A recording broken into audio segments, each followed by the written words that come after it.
Development Manager at Qualcomm. I'm also the Product Manager for the Augmented Reality platform. I have Peter Price with me. Peter is an engineer.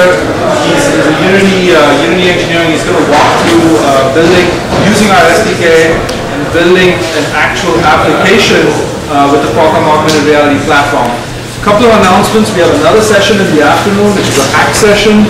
We're going to give out Unity licenses to people who are interested.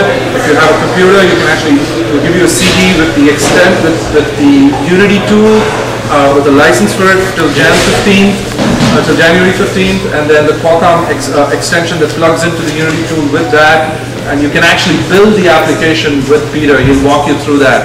We're also raffling off 2 HTC Desire phones. They're 1 GHz Snapdragon phone. They're unlocked. You can use them. You can just update them to Froyo, and then you can use them in Europe or here, depending on where you're from. But they're nice. They're pretty nice phones. If you're interested in participating, please drop your business card off on that table. There's a little. We couldn't get a proper box, but there's a little coffee cup out there that you can drop your business card in. This session, I'll try to keep my part short. About 5 to 8 minutes. I just want to introduce you to the platform and what it is that we're doing and the high-level features, and then I'll turn it over to Peter, who's really going to give you the meat of this presentation and walk you through the tool.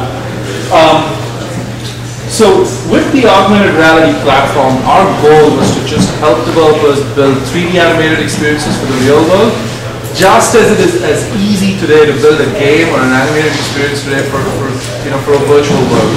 And the way we do that is we have enabled really good detection and tracking technology, integration into leading tool chains, Android, the basic Android tool chain like Eclipse, and then Unity. Really, that's where we think we've really lowered the barrier for AR development by integrating into the Unity tool chain. So just a very quick high-level overview of what the platform can actually recognize and track. Today what we have is what we call the image targets. These are 2-dimensional planar images. You can take a picture of pretty much everything as long as the picture has sufficient variation in detail. We can recognize and track that. So to work with, think about product packaging, images, even a picture of this room. If I take a picture here, we can actually do that. And then we have something called frame markers. And frame markers are really, try to build up. You've seen the traditional barcodes and the simple ID markers, which are the black and white things. We don't really think they're pretty to look at. So we tried to fuse that with our natural feature recognition. And we said, okay, let's take an image and let's put a little black border around this. Now, why do we do that? Why not just use the image target?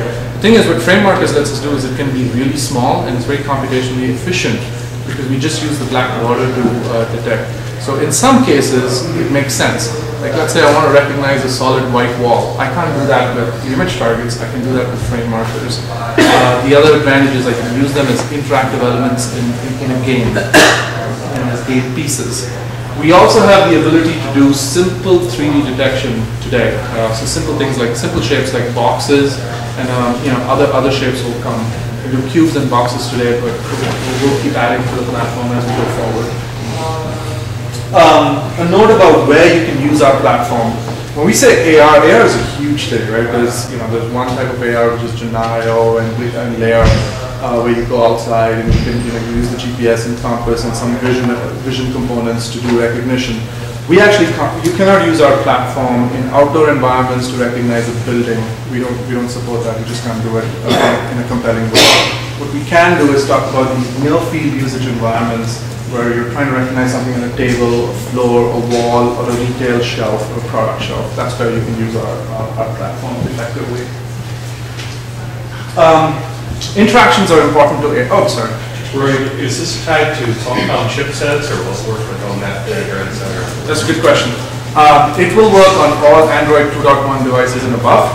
We're currently in a beta phase. In the beta phase, we've enabled we've started off by working on Snapdragon chipsets only, not even other Qualcomm chipsets, but we are adding new devices rapidly.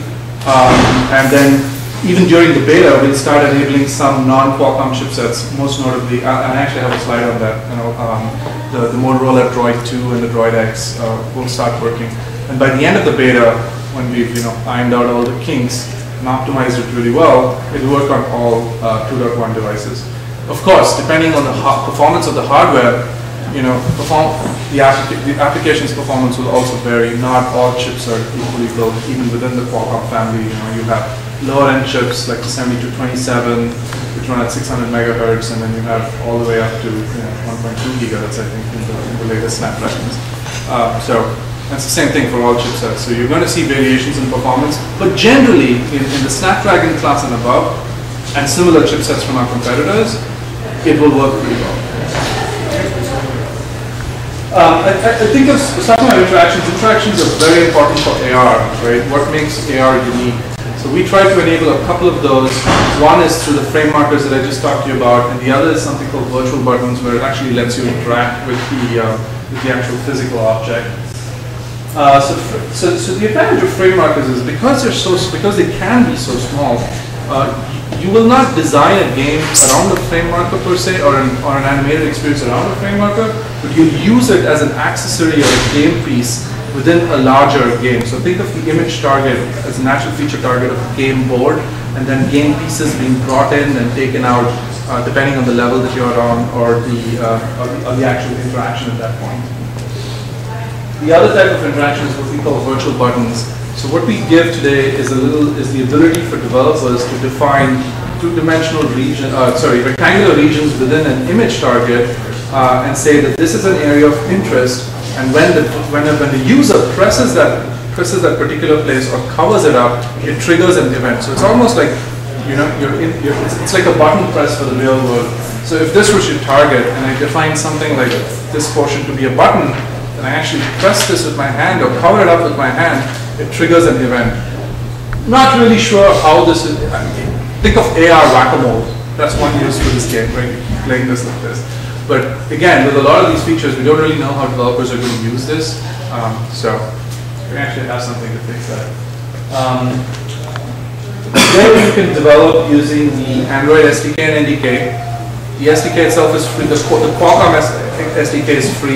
It integrates with both the toolchains, Unity and Android.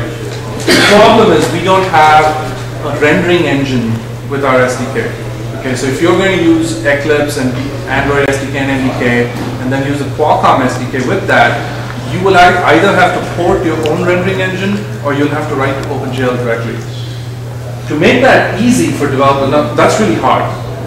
We recognize that. And in order to get over that, we integrated with the Unity game engine, which is really feature-rich. It's a leading mobile game engine. I think I have a statistic like, anytime for the iPhone, for example, there's a really high percentage of the top 50 games were built with Unity.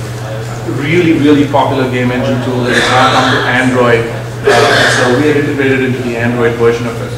Of course, the tool is not free. I think it costs approximately $3,000 because you have to get the Unity Pro license and the Android Pro.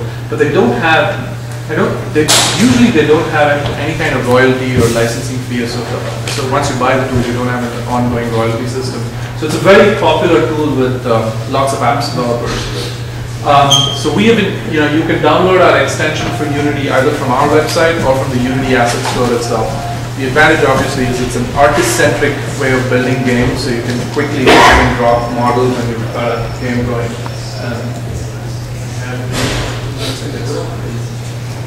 Okay, so these are the supported devices. Today we support pretty much all the popular ones.